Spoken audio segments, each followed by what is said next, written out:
of GVGIU. Thank you very much for lending me your time and your ear and listening to another video game idea that I would think would work very well on the Wii U. And that is Hyrule Fantasy Maker.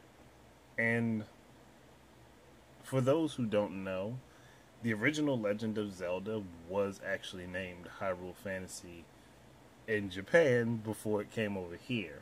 I don't know why they took Hyrule Fantasy off of it, because they could have left that title on and it could have branched out into quite a few other things if they had done that, rather than just being The Legend of Zelda. But hindsight is 2020, right? And it's not like The Legend of Zelda hasn't taken off as a franchise and hasn't become like this uber popular thing. It has. But Hyrule Fantasy could have been much bigger in scope as far as I'm concerned personally. But that aside, Miyamoto would be happy knowing that there are other people thinking critically about his work in a way that he would probably look back and say, hey, maybe he's right.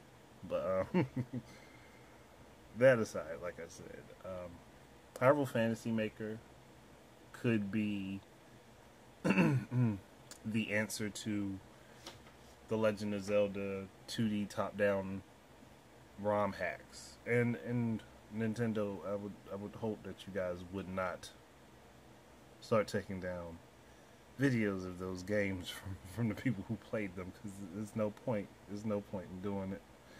That said, all of the 2D top-down style Legend of Zelda games and put into a maker, like, that'd be cool. So that means you'd have the original Legend of Zelda, and the only one that wouldn't really fit this formula would be Zelda 2, but still throw that in there because somebody might want to make a Zelda 2 type of Zelda game. And I personally don't think that's a bad thing, because it's just a different style that was used. It could have been used plenty of other times. They haven't. Then you would have the Link's Awakening style, which basically was Link's Awakening DX, which was Deluxe, and Oracle of Seasons and Ages. All of those games use that play style. Then there's A Link to the Past. That was a particular that one itself, and BS Zelda used that style too. But that doesn't mean what you think it does. That was a Satellaview game for the SNES, or the Super Famicom to be exact, in Japan.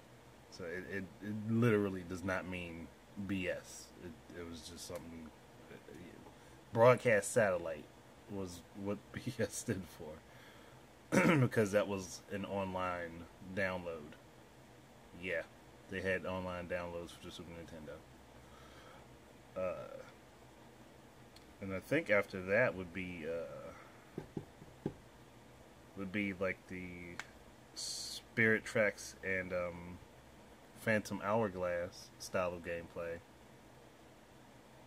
which I think that you mostly utilize the touchscreen. I would like to add some button implementation to that one. Well, or for that look in particular. And then there's, to my knowledge, I think after that would be the A Link Between Worlds style. So, I mean, like, this game would be kind of heavy, because it would have so many different Zelda engines in it. So, but still, it wouldn't be a bad move. I mean, Super Mario Maker is like taking off. It's like Super Mario Maker was like setting fire to a pile of paper. It lit up quickly. And I think the same could be done for The Legend of Zelda. Seriously, it wouldn't be a far stretch of the imagination. Though I know it would take quite a while to do, but it wouldn't be a far stretch of the imagination. So,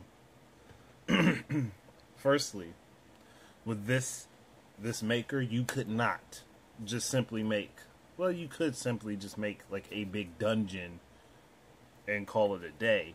But the purpose of this engine would be more or less to make an actual like Zelda game rather than just a Zelda experience very quickly.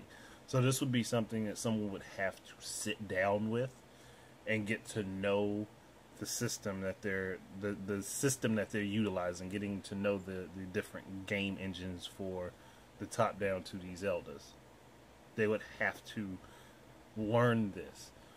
I mean, yeah, it would be good, like, to do a couple quick, like, you know, fields for exploration and a couple quick little dungeons.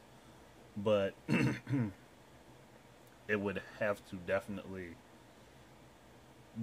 be more or less made to actually do interconnecting, like an interconnected world of things.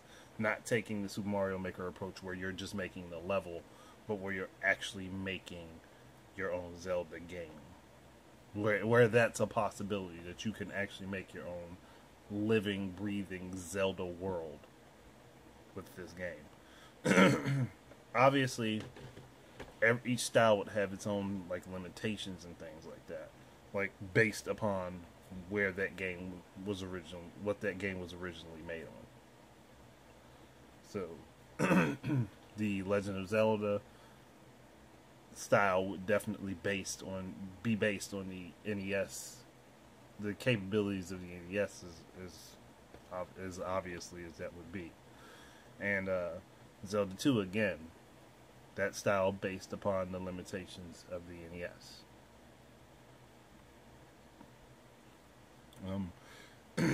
And I would love to see like the more modern items being used in those older styles, to see how people could reimagine those types of worlds with like the hook shot, or utilizing something like Den's Fire. Like, I would love to see somebody being able to utilize those things in the older NES style Zelda games, or Rock's Feather, anything like that. Just mix it up. Allow all the items to be used across the board. Whereas basically, the 3D style Zeldas, I think you'd really only be choosing for an aesthetic rather than choosing for a particular gameplay style, because the actual style isn't too different among them. The 2D top-down Zeldas they all feel a little different depending on what you're playing. Whereas, like I said, like Link's Awakening and Oracle of Ages and Seasons, those games all feel the same, but they don't feel the same as, say, A Link to the Past or Phantom Hourglass. They don't have the same feel to play those games.